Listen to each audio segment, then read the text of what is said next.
Hello everybody, this is GeneralJannis again, and now I have to look at the new detachment, the Flyblown Host, that arrived today, the 1st of December. So with no further ado, let's get going. So today, what a coincidence, after posting after a very long hibernation period, I think I posted my previous video on the party bus, and then 15 minutes later, we got a new detachment as death card in the Grotmass calendar. So praise Nurgle for all the new possibilities that we have. So in this video, the first look, some first math hammering on the Flyblown Host detachment. We look at the army and the detachment rules. What can you gain and what do you lose if you don't take the Plaguecompany? Looking at the Scout and the Stealth, what does that mean? And first impressions on the enhancements and the stratagems, some durability math hammering, a first list idea I'm playing with for 2000 points with a new detachment, and then reaching to the summary and final thoughts. So first things first, let's look at our two detachment options. So first of all, we have our death card army rule, which is the -1 toughness contagion that increases to 3, 6, and 9 inch during the game. And then now we have two options for detachments. The detachment that has been in our index since the beginning, the Plaguecompany, it has two benefits if you take that detachment. So the selection of what the contagion does on top of the -1 toughness that you can do pre-game, you can select the -1 save to get more damage, on -1 ballistic skill or weapon skill on the opponent to improve our durability, or -1 leadership or objective control to be able to take more objectives. And also we have the sticky objectives that we can leave the objectives that we have, and they are also spreading the contagion. Or if you take the new detachment, the Flyblown Host, you will not have access to these things, and it's a very pity, at least for the sicknesses, that this has been a strong point since the balance has been coming to our detachment. But if you take the Flyblown Host detachment, the Death Guard infantry units outside of transports, they get the Scout 5-inch ability and the Stealth ability, and that's it. So you have your contagion, you have Scout and Stealth on our infantry. But of course, a lot of debate, is it good enough to lose all the extra benefits from our contagions that we have been used to? And starting off with a Scout, let's say, what is the potential or what are the benefits if we have the Scout ability?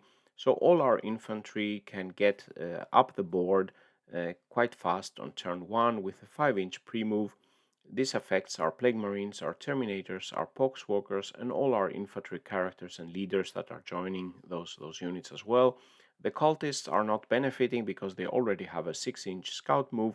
They will not be getting 11, they just will have their 6-inch pre-move, but all the other infantry have now gained a pre-move ability that can be especially good if we go first. We could be, if we win the go first roll, we can move everything forward 5-inch and try to get to the mid board with our stronger infantry. If we lose our first turn, maybe we have to go back and hide, or maybe if you can make a pre-move 5-inch and hide a bit further up the board, that could also be a possibility. But it opens up for much more deployment shenanigans and things like that. And I think if we get lucky with a going first roll, that could be really helpful for us. This is basically the only options that our Poxwalkers have to go fast. So basically with a 5-inch scout move, and then they have their 4-inch normal move, and then advancing, let's say on the first turn, on average they will be moving 12 and a half inches. So for most maps they will be able to go to a middle objective. If you are lucky on your advanced roll and hit a 6, you will be able to go 15 inches in turn 1. So that's not so bad for the slow Poxwalkers. Of course, after the pre-move, everything is slow back to normal with our normal 4-inch move. And the same is that for the Terminators, they can move as much as the example I have here with the Poxwalkers, and they don't have to deep strike. Previously, we probably, if we wanted them to go very far, we needed maybe to give them back to deep strike or arrive from reserves. And Land Raiders were a good option for them, but very expensive, 240 points or so to be able to move them. Of course, that could be a specific build, but now we have the option to walk our Terminators and not only rely on deep striking. The Plague Marines is a bit more tricky because already today from our list we typically had Rhinos for 75 points. That could could move, let's say the 12-inch Rhino move, disembark the Plague Marines 3 inches, you would be already 15-inch in turn 1. You could also start by disembarking, moving, and you have some more options on the Rhino. You could maybe embark or move again, and the Rhino could do stuff after delivering the Plague Marines. But now it gives us another option with our Plague Marines, 5-inch scout move, 5-inch move, 10 inches basically on turn 1, and they can charge. If they advance, they can reach even further. Then they can shoot if we had the assault weapons. I'll come back to that. But it gives us a bit more possibilities for the Plague Marines, and we might be able to save on 2-3 rhinos and rely on the walking.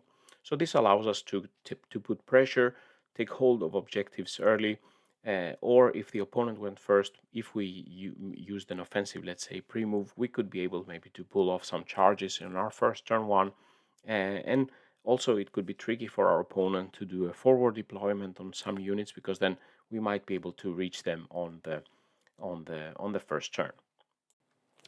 The stealth option is that your infantry are -1 to be hit versus ranged attacks.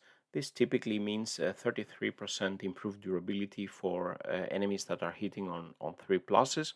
And this doesn't help us in melee, of course, only versus range, but it will work also on enemies that are outside our contagion range. So something with a very large range, it will still be -1 to hit us.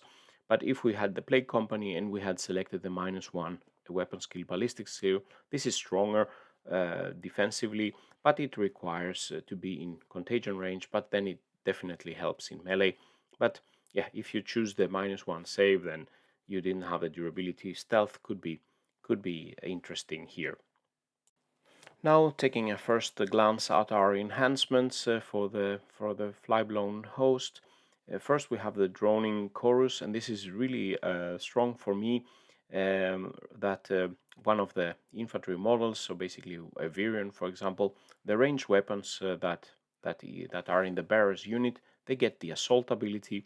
So this will be really good on something leading Plague Marines, is my thought, where we have meltas and plasmas or plague spewers and launchers. So, for example, for turn 1, if we do the 5-inch scout move for the Plague Marines, 5-inch move, 3.5-inch average advance, and then we have, even for the Melta, so the spewer with only 12-inch, we have a 25-inch threat range in turn 1. So this can be really strong to pull off some of the Melta shots, and especially in an infantry heavy army where we don't have so many anti-vehicle options. So I think on a big squad of Plague Marines, this I think would be my first choice, the 15 points here. The insectile murmuration, where you the bearer gives the ability to reroll rolls of 1. This is basically plague of the old plague weapons at close range and melee. This is quite nice. The rejuvenating swarm is quite interesting for a character model here, infantry, that the bearer gains all of its lost wounds in every phase. So that could be really nice, but could be fun on, let's say, Lord of Contagion or Lord of Virulence with a few wounds. But probably, I'm not sure if it's very useful. If you have it on a Virion, they will probably, if the enemy doesn't have precision weapons, basically the rest of the unit will be wiped off before the Virion is there, and maybe your enemy can take it out in one phase. But it's a very big pity this can't go on a Demon Prince. That would be really fun, but probably a bit over, a bit too strong. And then the Plague Veil, the most expensive one, for 25 points. If you are in range of an objective you own, then the enemy cannot target you outside of 18 inches. This can be quite strong, could be helpful in the middle objectives. The home objective, probably you're already hidden or doesn't, maybe the enemies cannot see you, probably is a better opportunity, but this could be strong depending on the maps and the ruins, etc. Now looking off at the stratagems, all of them are for 1 command point, all of them are targeting our Death Guard infantry, and they are all costing only 1 CP. Some of the Plaguecompany ones were 2 command points, but I think these are very good if you want to to do this detachment, you should definitely want to have command points to use the stratagems. So in this case, Taliban should be a first choice for the list. So nauseating paroxysms, you can force an enemy to take a battle shock when they are in the melee with -1 on their leadership. Could be a good way to keep or steal a contested objective, but there are some opportunities for the opponent maybe to bypass the leadership, the battle shock test, etc. So it could be quite situational. The Vermin Cloud gives in the fight phase the Death Guard unit to pile in and consolidation move of 6 inches. That could be really strong for Death Guard, which is slow, and to take some extra objective and surround the opponent or do a lot of shenanigans, especially for good players. This can be really strong. So yeah, 6-inch piling and consolidation, not bad for free moving Death Guard. And then the Eye of the Swarm, I think this was what I liked the most when I read them quickly. You can give this to a unit, and then the ranged weapons in the unit count as pistols. This is really strong for the strongest ranged weapons that the Plague Marines have. For Melta Spewers, the Plague Burst launchers, let's say Blight launchers, Fall Blight Pond Sprayer in melee. That's not bad to be able to use that. So Plague Marines in engagement range, that's really strong. And my favorite Plague Marine squad, a 10-man squad with Biologus and Foul Blight Spawn, I would have Melta, Spewers, and Blight Launcher there, and then also the heavy weapons, so both shooting and melee, and using them as pistols in engagement range. That could be really strong. The Death Shroud don't really benefit here because they already have pistol on their weapons, and the Blight Lords, they can benefit of course, but it's more combi bolters and not so many special weapons. So it's still, yeah, I don't think they will benefit as much as the three. The Droning Horror, reroll once to hit in shooting, or reroll all the hit roll at if the enemy is at half range of the weapon. So this is again a very good boost on the Plague Marines. Could be a strong combo with the assault weapon enhancement. You could, when you have Biologus in this squad, try and you can reroll all to hit after maybe advancing. You maybe have range. You can reroll a lot of your hits to get auto hits on your, for example, Meltas and Plasmas or Blight launchers or what, even your combi bolters. So I think this is also a strong combo for the Plague Marines. The Enervating Onslaught is like a tank shock for our infantry versus enemy infantry, beasts, etc. Where if you use it on Plague Marines or Terminators on a 4+ for each model in engagement range, you would be able to give mortal wounds to the enemy to a maximum of 6. The Poxwalkers or Cultists give on a 5+ give mortal wounds. They could still do quite a lot of mortal wounds, so this is also quite strong. But sometimes, depending on how far you are for the charge, it can be tricky to get enough bodies in the engagement range. But certainly something that to think about if you want to clear, if you are attacking some strong enemy infantry, dealing, let's say, if you can kill one Terminator or something before the onslaught, then that's a strong stratagem as well. And finally, the Mephitic Invigoration. This is a defensive boost for our infantry if they are within 6 inches of a Mephitic Blightholder. Mephitic Blightholder is not so much used on the other Plaguecompany detachment, but this stratagem, -1 to be wounded if the enemy is using a weapon shooting against our infantry higher than its toughness. -1 to be wounded, and in the stealth, -1 to be hit. This is quite good for our defensive prowess for our infantry, as I will show you on the next calculations here. And then for some math hammering tables, like you're probably expecting from my videos. So this is the first look at our infantry durability, not point corrected. Here I'm just looking at the Plague Marines and the Poxwalkers. I will look into more detail on the Terminators in another video. But here we're looking at some weapons from the Stormbolter up to Plasma Gun here. And then let's say we can see how many shots does it take from each of these weapon. How many, for example, the Stormbolter of half range gives 4 shots, but how many of those Stormbolters will it take to take out a Plague Marine? So we can see here it will take 6.8 storm bolters that have range to eliminate the Plague Marine. But if he has stealth, we will have the opponent has to use 9 storm bolters that have range. The Mephitic strat here you can see on the third column, stealth and the Mephitic strat. This doesn't help versus the storm bolter here because the strength is lower than the Plague Marine's toughness. But if you go to something like an assault cannon or something like this, you can see instead of, for example, 1.5 assault cannon to kill a Plague Marine, you would need 2.4 assault cannon. So it's quite a big improvement. So you see here on the baseline, you see the average of these weapons. 25% more durability, can take more shots with stealth, 35% more compared to the baseline for this particular weapon mix. And you see I included here some, for example, flamer weapons that don't. Auto-heating weapons are basically immune for the stealth. For the Poxwalkers, they're also benefiting with the stealth and also the Mephitic strat. It can help them already from strength 5 weapons, giving them a better relative boost.